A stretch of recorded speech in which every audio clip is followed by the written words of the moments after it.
ქობულეთის მუნიციპალიტეტში იჯარით მოსარგებლე პირთა მიმართ მიდგომა შეიცვალა. ამის შესახებ განცხადებას ქობულეთის მუნიციპალიტეტის გამგეობაში აკეთებენ. ქონების მართვის სამსახურის უფროსის მამუკა მოწყობილის თქმით, ამ დროისთვის არც ერთი გრძელვადიანი იჯარა არაა გაცემული. უკანასკნელი გრძელვადიანი იჯარა კი 2002-2006 წლებში გაიცა. ამის მიზეზად იგი მოიჯარეების დამოკიდებულებას და ხელშეკრულებით ნაკისრი ვალდებულებების დაუკმაყოფილებლობას აცხადებს, რის გამოც ყველა მათგანს ტერიტორია ჩამოერთვა. მომავალში ზღვისპირა ქალაქში არსებული ფართები აუქციონის წესით გაიცემა, თუმცა გამგეობაში აქამდე გრძელვადიანი ხელშეკრულებების გაფორმების არც ერთი მსურველი არ დაფიქსირებულა.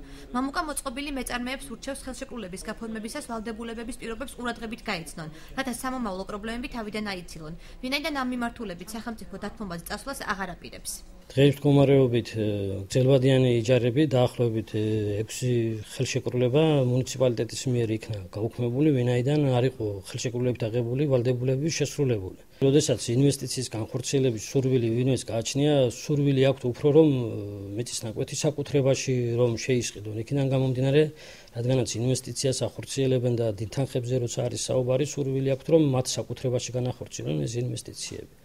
იჯარები საბოლოო ჯამში 59 წლით იქნება თუ როგორც იქნება იჯარის დასრულების შემდეგ ისევ მიჭის საკითხი ისევ დგება საკუთრების საკითხი.